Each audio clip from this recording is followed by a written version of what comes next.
Hola, ¿qué tal? Qué bueno que siguen aquí. Hasta ahora hemos trabajado en una idea central, que es que la identidad no es natural, no es algo fijo, no surge en aislamiento. Y ahora debemos dar un paso más. Si la identidad se construye, entonces surge una pregunta inevitable. ¿Quién participa de esa construcción? Y aquí aparece un tema central en esta progresión, que es el asunto del poder. Y es ese poder, pero no hay que entenderlo en el sentido de Maquiavelo, que durante muchos siglos influyó esa forma de concebir el poder, sino hay que entender el poder más allá de la fuerza, más allá de la idea de violencia o de la imposición directa.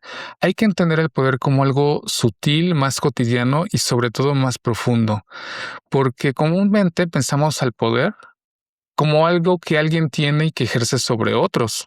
Por ejemplo, un gobierno, una institución, una autoridad visible. Sin embargo, aquí se propone la mirada Foucaultiana del poder, porque el poder no solo prohíbe o castiga, también produce. Es decir, produce formas de pensar, produce conductas, produce identidades y también configura lo que creemos que es normal. Y aquí me voy a detener un momento con el asunto de la normalidad, porque la normalidad suele presentarse como algo natural, algo evidente, algo que es incuestionable. Pero cuando la analizamos críticamente, descubrimos que la normalidad también es una construcción histórica. Lo que hoy se considera normal no siempre lo fue. Y tampoco es lo que es normal ahora, lo será necesariamente en el futuro. Y en ese sentido hay que pensar que el poder va constituyendo eso y es una lucha de poderes que van configurando la noción de normalidad. ¿Y cómo lo configura? Es, si nos alejamos de la idea de que el poder es algo visible, es algo que es identificable, y ahora pensamos que es algo que permea, algo con lo que reaccionamos, pero también nos va construyendo. Es una forma de ver que hay múltiples poderes que nos van configurando.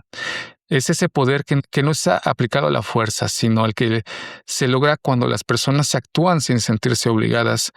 Por ejemplo, una forma de ejercer el poder es a través del lenguaje que hablamos, ¿no? O de conceptos que vamos asimilando. Muchas veces los asimilamos sin cuestionarlos, sin pensar, y en la educación a veces se da, ¿no? Desde que nos van formando, hay un ejercicio de poder, pero es un poder que va construyendo, o sea, es un poder positivo, digámoslo así. Este poder, pues, se configura sin necesidad de golpes o amenazas, ¿no? Sino que y funciona porque se va interiorizando.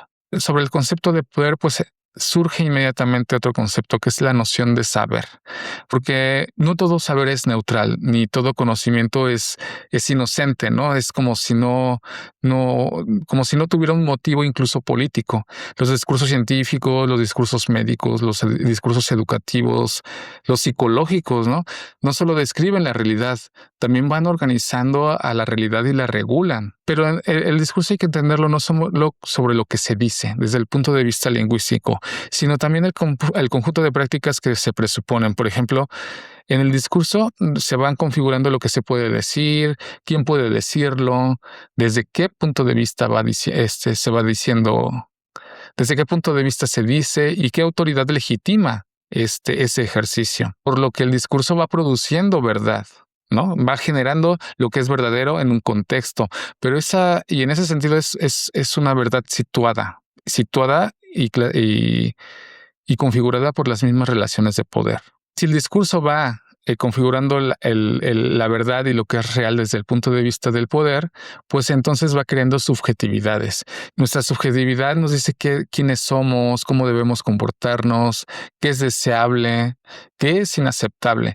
Y esa configuración se da por un ejercicio del poder. Por lo que el poder entonces no hay que entenderlo como un asunto de que nos reprime. No solo reprime, o sea, sí hay un poder que reprime y que es explícito, pero hay un poder mucho más implícito que produce, es decir, produce nuestra identidad, produce nuestros deseos, produce nuestros miedos y aspiraciones. Y en ese sentido podemos llegar a la autoconciencia de que lo que creemos y lo que creemos que es propio, a menudo es socialmente configurado. Es importante comprender que la escuela, la familia, los medios de comunicación, estas son instituciones y participan en la producción de la subjetividad. Es importante entender que no actúan de forma aislada, sino que son una red de sentido que produce sentido. Por lo que debemos comprender que nuestra forma de pensar no surge en el vacío, está entrelazada en esta red de creación de subjetividad. Esto no solo lo comparte Foucault, sino también lo podemos inferir de la teoría crítica, que es sobre todo la de la Escuela de Frankfurt. Refuerzan esta mirada de que los sistemas sociales producen formas de conciencia que parecen naturales, pero sostienen relaciones de dominación, y hasta hacia eso va ese punto de la progresión. No es el objetivo negar la sociedad, sino pensar la sociedad, cómo se construye, que sí hay relaciones de poder, pero lo importante es darnos cuenta y de cómo está esa red subyacente que genera las subjetividades para poder pensarla, criticarla y quizás actuar en consecuencia. Eso hay que entender, que el poder no es exactamente negativo. Si nos construye y hay funcionalidades, pues hay que tomarlas, porque no es simplemente negar el poder como tal e irnos a la naturaleza. En la naturaleza existen otros poderes y ahí necesitamos actuar de acuerdo a otras circunstancias y hay mucha violencia. Entonces, no quiere decir eso. Ahí, por ejemplo, es comprender que el poder es edificante, el poder construye también, no es algo negativo. Y es comprender que la sociedad transmite modos de vida que han sido funcionales. Sin embargo, esta funcionalidad no impide que nos cuestionemos qué es lo que nos están diciendo los discursos que configuran nuestra subjetividad. También qué es lo que nos ocultan, qué es lo que no nos dicen, qué es lo que estamos dando por supuesto. Vamos a ir cerrando con esta idea de que todos los discursos tienen supuestos, ¿no? Ideas que no se discuten, hay otras que parecen obvias. El camino que debemos tomar es aprender a distinguir y a detectar esos supuestos, porque esa es una de las habilidades necesarias para el desarrollo del pensamiento crítico. La habilidad de distinguir nos permite ver que lo evidente también puede ser cuestionado. Y en el momento que aprendemos a distinguir, también tenemos la capacidad de identificar si el poder que están ejerciendo sobre nosotros es válido, es legítimo, nos está construyendo positivamente, o quizás debamos entonces arrojarnos a un momento de resistencia. Y esta resistencia debe ser fundamentalmente crítica, es decir, no es resistirnos por resistir, sino porque se evaluó el estado de cosas.